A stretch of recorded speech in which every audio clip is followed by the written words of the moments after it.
Hello my dear students, मैं Sukesh Rana tally सीखो की ऑनलाइन क्लासेस में आपका स्वागत करता हूं। आज हम कंपनी इंफॉर्मेशन के बारे में डिस्कस करेंगे।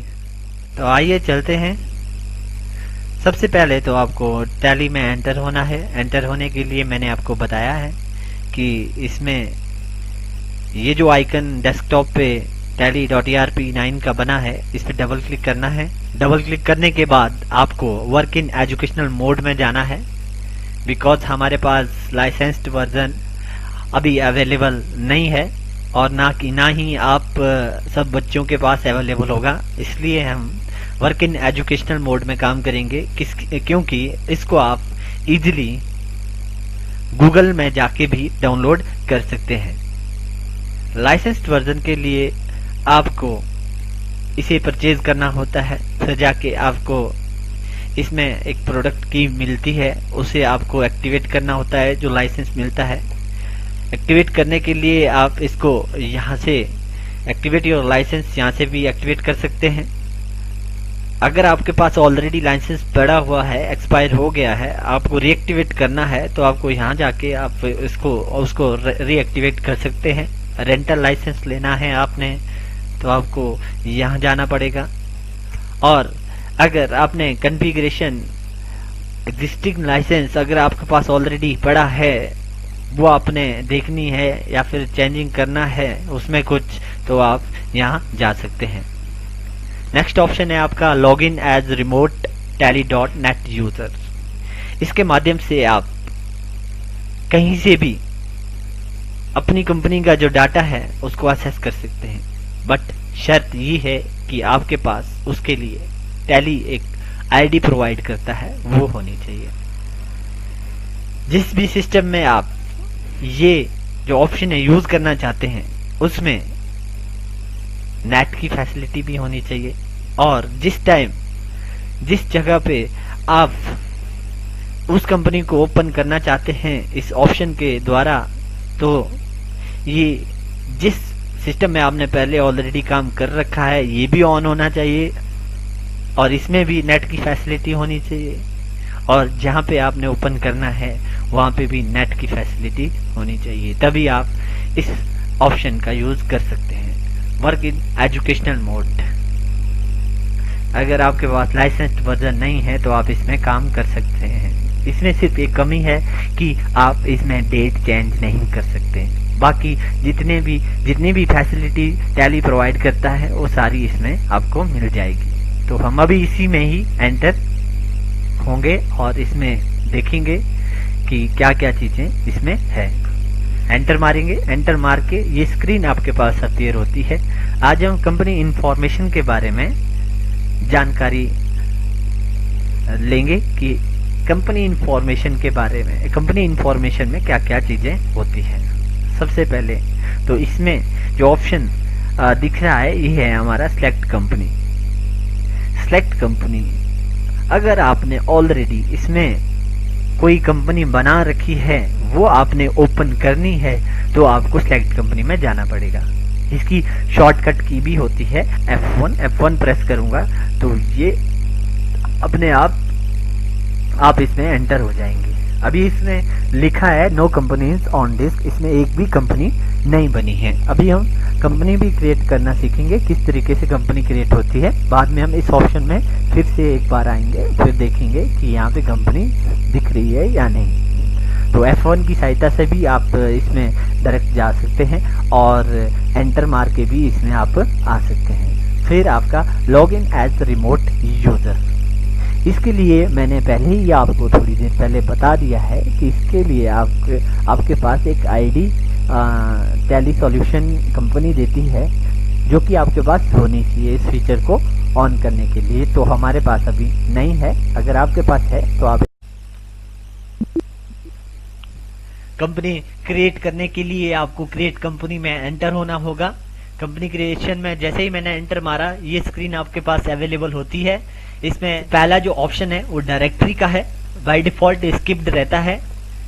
मैं इसका यूज बताता हूं आपको। डायरेक्टरी मीन्स एक तरह का फोल्डर है। इसका मतलब ये हुआ कि ये जो हम कंपनी का अभी डाटा मेंटेन करेंगे वो सेव जाके होगा C drive tally.trp9 data folder में। और कंपनी हर एक, ये जो टैली है हर एक नई कंपनी के लिए एक कोड अलॉट करती है। हम देखेंगे, माई कंप्यूटर में जाएंगे, ये बोल रहा है सी ड्राइव में, सी ड्राइव में tally.trp9 से फोल्डर बना है, इसके अंदर डाटा नाम का सब फोल्डर बना है। यहाँ देखो मैंने बोला था आपको कोड अलॉट करता है। पहली कंपनी के लिए 10,000 किया था, दूसरी कंपनी के लिए 10,001 किया, जो मैं अभी कंपनी क्रिएट कर रहा हूं इसके लिए 10,002 कोड अलॉट कर देगा। तो हमने क्या करना है, अब हम कंपनी क्रिएट करेंगे, नाम लिखेंगे HS Thakur limited. Mailing address में सेम नेम आ जाता है, इसको आप चेंज भी कर सकते हैं। एड्रेस डाल देंगे मंडी मंडी मंडी। आप कंट्री सिलेक्ट करेंगे इंडिया, स्टेट सिलेक्ट करेंगे हिमाचल प्रदेश, पिन कोड डाल दिया जो भी मंडी का होगा। आप फोन नंबर, मोबाइल नंबर, जो भी कंपनी की डिटेल है वो सारी आप फिलअप कर देंगे। फिर जाके हम फाइनेंशियल ईयर बिगनिंग फ्रॉम इस ऑप्शन में आते हैं।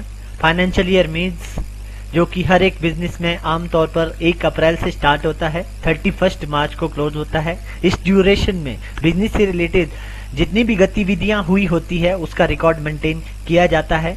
तो हमने यहाँ पे फाइनेंशियल ईयर डालनी है। अभी फाइनेंशियल ईयर चली है 1/4/2020, 31/3/2021। तो हमने फाइनेंशियल ईयर डेट यही डालनी है। बुक्स बिगनिंग फ्रॉम डेट भी सेम डालनी है। माय डियर स्टूडेंट्स, कई स्टूडेंट्स यहाँ पे गलती कर देते हैं, 31 मार्च डाल देते हैं, तो वो बिल्कुल रॉन्ग है, क्योंकि हमने अकाउंट्स की जो बुकें हैं वो मेंटेन करना 1 अप्रैल से ही स्टार्ट किया होता है। तो हमने ये जो डेट है ये सेम यही रखनी है। नेक्स्ट जो ऑप्शन है वो है सिक्योरिटी कंट्रोल का। इसके माध्यम से आप अपना डाटा सिक्योर रख सकते हैं। जिस तरीके से आप और चीजों में भी पासवर्ड लगाते हैं, सेम उसी तरीके से यहाँ पासवर्ड लगाना है। तो ये जो सिक्योरिटी कंट्रोल है इसके बारे में आपको मैं नेक्स्ट वीडियो में बताऊंगा। बहुत ही इजी है, आप खुद भी लगा सकते हैं। इसमें पासवर्ड लग जाएगा, उससे क्या होता है कंपनी का जो नाम है वो हाइड हो जाता है। आपको एक कोड अलॉट होता है, वो कोड आपको याद रखना होता है। जब भी आपने कंपनी ओपन करनी है तो आपको वो कोड में एंटर होना है और आपको वो पासवर्ड एंटर करना है, तो जाके आप वो कंपनी में एंटर हो सकते हैं। यूज सिक्योरिटी कंट्रोल, इसका भी बहुत यूजफुल अच्छा इस्तेमाल है। इसके माध्यम से कंपनी का जो एडमिनिस्ट्रेटर होता है, मालिक होता है, वो अलग अलग यूजर के लिए अलग अलग काम दे सकता है कि मैंने कुछ यूजर के लिए पेमेंट का काम दे दिया, कुछ यूजर के लिए मैंने सेल का काम दे दिया, तो वो यहाँ से प्रोवाइड कर सकते हैं। किस तरीके से सिक्योरिटी कंट्रोल का यूज करना है नेक्स्ट वीडियो में बताऊंगा। हम एंटर प्रेस करेंगे, कोई भी फील्ड हमने अब इसमें मेंटेन या फिर एडिट नहीं करनी है, हम खाली एंटर प्रेस करेंगे और एंड में इसको एक्सेप्ट कर देंगे। एक्सेप्ट करने के बाद ही आपकी जो कंपनी है वो मेंटेन हो जाती है, जिसमें कि लेफ्ट हैंड साइड में करंट पीरियड दिया गया है। Current period means financial year जो कि स्टार्ट 1/4/20 से 31/2031 तक दिया, 12 महीने की ये ड्यूरेशन होती है, वो दिया होता है। करंट डेट दी होती है, साथ में लिस्ट ऑफ सिलेक्टेड कंपनीज में कौन कौन सी कंपनियां यहाँ पे ओपन हुई है उसकी डिटेल दी हुई होती है। एक्टिव कंपनी जो होगी वो हमेशा बोल्ड में लिखी हुई शो होती है यहाँ पे, वो आपकी एक्टिव कंपनी। एक्टिव कंपनी में उसमें आप अभी एंटर हुए हैं, उसमें आप अभी काम कर रहे हैं। तो ये एक प्रोसीजर था कंपनी क्रिएट करने का। तो आशा करता हूं आपको ये समझ आया होगा। अगर किसी भी स्टूडेंट्स को कोई डाउट है तो वो कमेंट बॉक्स में मुझे कमेंट करके लिख सकता है। मैं कोशिश करूंगा आपके जो भी क्वेरीज होगी मैं उसको सॉल्व करके नेक्स्ट वीडियो में आपको प्रस्तुत करूंगा।